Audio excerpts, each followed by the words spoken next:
Faithful John. There was once on a time an old king who was ill, and thought to himself, I am lying on what must be my deathbed. Then said he, Tell Faithful John to come to me. Faithful John was his favourite servant, and was so called, because he had for his whole life long been so true to him.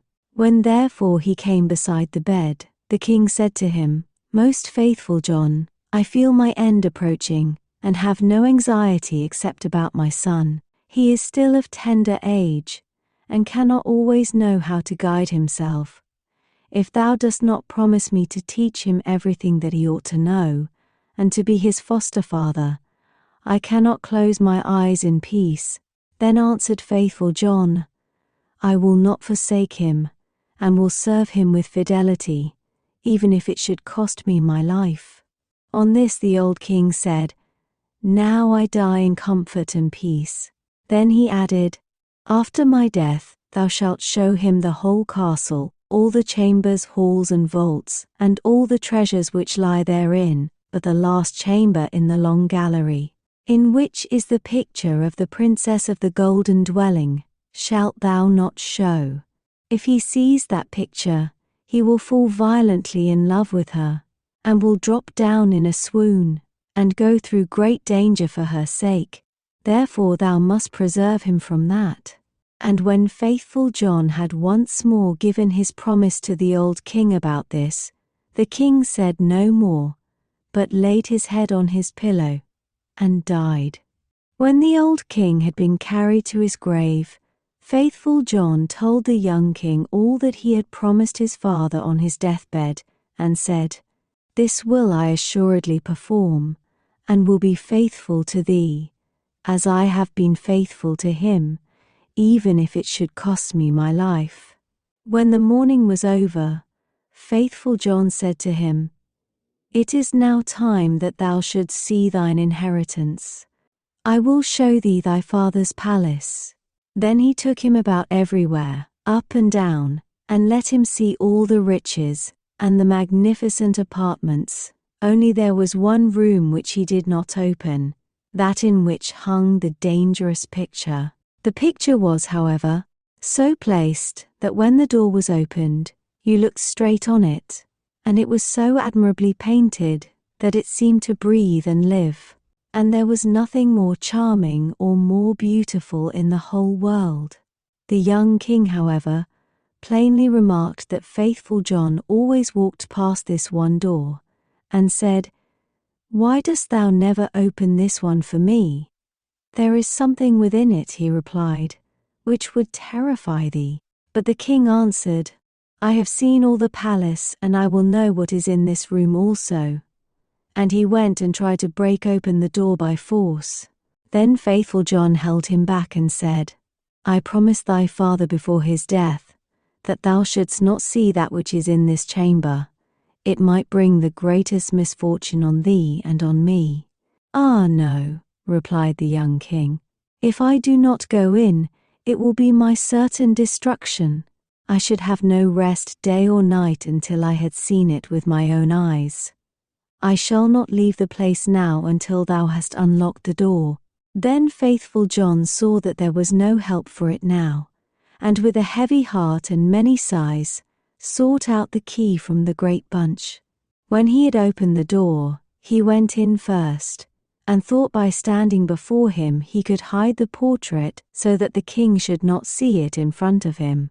But what availed that? The king stood on tiptoe and saw it over his shoulder, and when he saw the portrait of the maiden, which was so magnificent and shone with gold and precious stones, he fell fainting to the ground.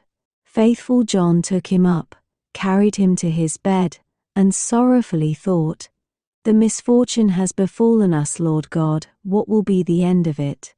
Then he strengthened him with wine until he came to himself again. The first words the king said were, Ah, the beautiful portrait! Whose is it? That is the princess of the golden dwelling, answered Faithful John. Then the king continued, My love for her is so great that if all the leaves on all the trees were tongues they could not declare it. I will give my life to win her. Thou art my most faithful John, thou must help me." The faithful servant considered within himself for a long time how to set about the matter, for it was difficult even to obtain a sight of the king's daughter. At length he thought of a way and said to the king, "Everything which she has about her is of gold, tables, chairs, dishes, glasses, bowls, and household furniture. Among thy treasures are 5 tons of gold. Let one of the goldsmiths of the kingdom work these up into all manner of vessels and utensils, into all kinds of birds, wild beasts, and strange animals, such as may please her. And we will go there with them, and try our luck." The king ordered all the goldsmiths to be brought to him, and they had to work night and day, until at last the most splendid things were prepared. When everything was stowed on board a ship, faithful John put on the dress of a merchant, and the king was forced to do the same in order to make himself quite unrecognizable. Then they sailed across the sea, and sailed on until they came to the town wherein dwelt the princess of the golden dwelling. Faithful John bade the king stay behind on the ship and wait for him. "Perhaps I shall bring the princess with me," said he. "Therefore see that everything is in order. Have the golden vessels set out and the whole ship decorated." Then he gathered together in his apron all kinds of gold things, went on shore, and walked straight to the royal palace. When he entered the courtyard of the palace, a beautiful girl was standing there by the well, with 2 golden buckets in her hand, drawing water with them. And when she was just turning round to carry away the sparkling water, she saw the stranger, and asked who he was. So he answered, "I am a merchant," and opened his apron and let her look in. Then she cried, "Oh, what beautiful gold things!" and put her pails down and looked at the golden wares one after the other. Then said the girl, "The princess must see these. She has such great pleasure in golden things, that she will buy all you have." She took him by the hand and led him upstairs, for she was the waiting maid. When the king's daughter saw the wares, she was quite delighted and said, "They are so beautifully worked that I will buy them all of thee." But faithful John said, "I am only the servant of a rich merchant. The things I have here are not to be compared with those my master has in his ship. They are the most beautiful and valuable things that have ever been made in gold." She wanted to have everything brought to her there, but he said, "There are so many of them that it would take a great many days to do that, and so many rooms would be required to exhibit them, that your house is not big enough." Then her curiosity and longing were still more excited, until at last she said, "Conduct me to the ship.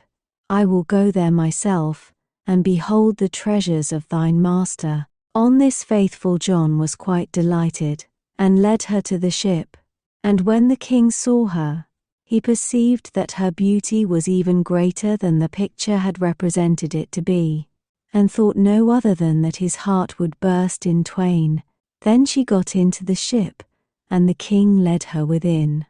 Faithful John, however, remained behind with the pilot, and ordered the ship to be pushed off, saying, "Set all sail till it fly like a bird in air." Within, however, the king showed her the golden vessels, every one of them, also the wild beasts and strange animals. Many hours went by while she was seeing everything, and in her delight she did not observe that the ship was sailing away. After she had looked at the last, she thanked the merchant and wanted to go home. But when she came to the side of the ship, she saw that it was on the deep sea far from land, and hurrying onwards with all sail set. "Ah," cried she in her alarm, "I am betrayed. I am carried away and have fallen into the power of a merchant. I would die rather." The king, however, seized her hand and said, "I am not a merchant. I am a king, and of no meaner origin than thou art, and if I have carried thee away with subtlety, that has come to pass because of my exceeding great love for thee. The first time that I looked on thy portrait, I fell fainting to the ground. When the princess of the golden dwelling heard that, she was comforted, and her heart was inclined unto him, so that she willingly consented to be his wife. It so happened, however, while they were sailing onwards over the deep sea, that faithful John, who was sitting on the forepart of the vessel making music, saw 3 ravens in the air, which came flying towards them. On this he stopped playing and listened to what they were saying to each other, for that he well understood. One cried, "Oh, there he is, carrying home the princess of the golden dwelling." "Yes," replied the second. "But he has not got her yet," said the third. "But he has got her, she is sitting beside him in the ship." Then the first began again and cried, "What good will that do him? When they reach land, a chestnut horse will leap forward to meet him, and the prince will want to mount it. But if he does that, it will run away with him, and rise up into the air with him, and he will never see his maiden more." Spoke the second, "But is there no escape?" "Oh yes, if anyone else gets on it swiftly, and takes out the pistol which must be in its holster, and shoots the horse dead with it, the young king is saved. But who knows that? And whosoever does know it, and tells it to him, will be turned to stone from the toe to the knee." Then said the second, "I know more than that.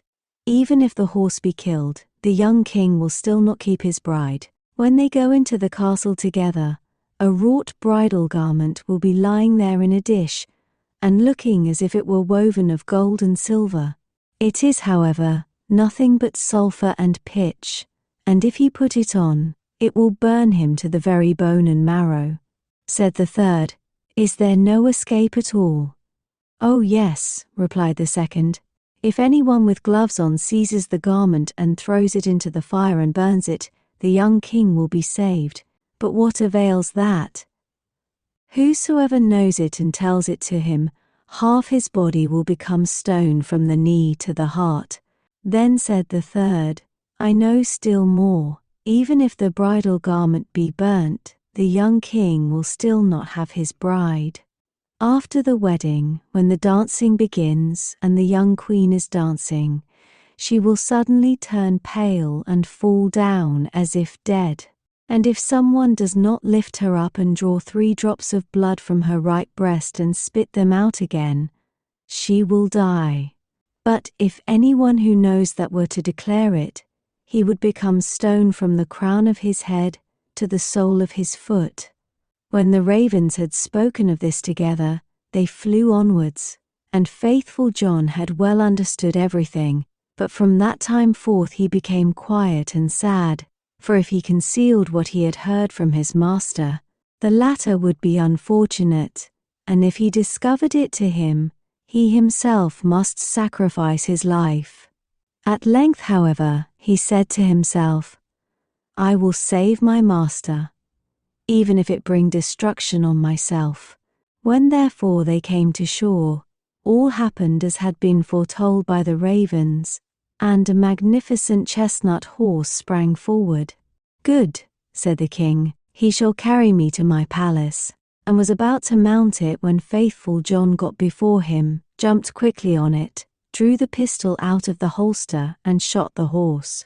Then the other attendants of the king, who after all were not very fond of faithful John, cried, "How shameful to kill the beautiful animal that was to have carried the king to his palace." But the king said, "Hold your peace and leave him alone. He is my most faithful John. Who knows what may be the good of that?"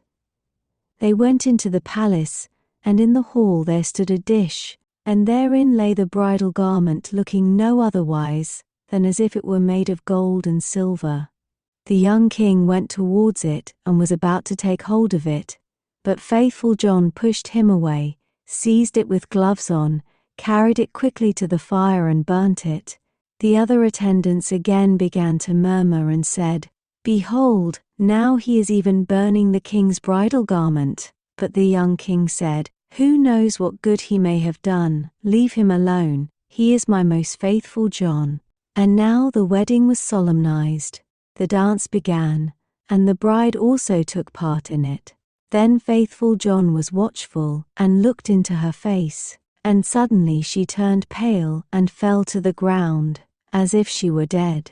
On this he ran hastily to her, lifted her up and bore her into a chamber. Then he laid her down, and knelt and sucked the 3 drops of blood from her right breast, and spat them out. Immediately she breathed again and recovered herself, but the young king had seen this, and being ignorant why faithful John had done it, was angry and cried, "Throw him into a dungeon." Next morning faithful John was condemned, and led to the gallows. And when he stood on high, and was about to be executed, he said, "Everyone who has to die is permitted before his end to make one last speech. May I too claim the right?" "Yes," answered the king, "it shall be granted unto thee." Then said faithful John, "I am unjustly condemned, and have always been true to thee." And he related how he had hearkened to the conversation of the ravens when on the sea, and how he had been obliged to do all these things, in order to save his master. Then cried the king, "O my most faithful John, pardon, pardon, bring him down." But as faithful John spoke the last word, he had fallen down lifeless and become a stone.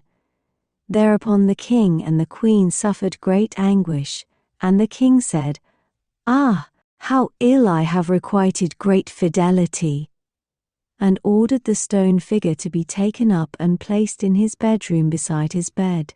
And as often as he looked on it, he wept and said, "Ah, if I could bring thee to life again, my most faithful John." Some time passed, and the queen bore twins, 2 sons who grew fast and were her delight. Once when the queen was at church, and the 2 children were sitting playing beside their father, the latter, full of grief again, looked at the stone figure, sighed and said, "Ah, if I could but bring thee to life again, my most faithful John."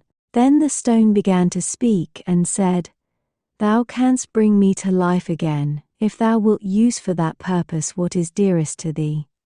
Then cried the king, "I will give everything I have in the world for thee."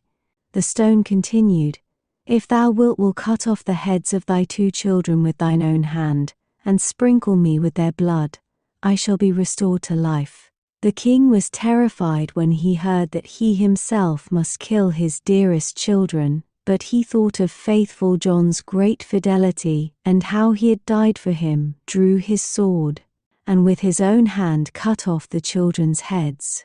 And when he had smeared the stone with their blood, life returned to it, and faithful John stood once more safe and healthy before him.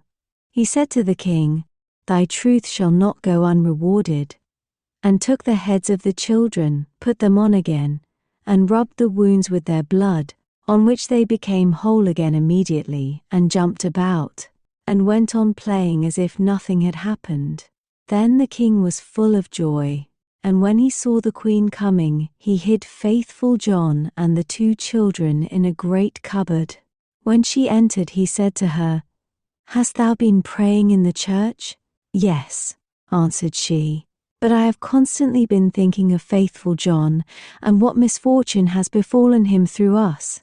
Then said he, "Dear wife, we can give him his life again, but it will cost us our 2 little sons, whom we must sacrifice." The queen turned pale, and her heart was full of terror, but she said, "We owe it to him for his great fidelity." Then the king was rejoiced that she thought as he had thought, and went and opened the cupboard, and brought forth faithful John and the children, and said, "God be praised, he is delivered, and we have our little sons again also," and told her how everything had occurred. Then they dwelt together in much happiness until their death. Please like and subscribe for more bedtime tales.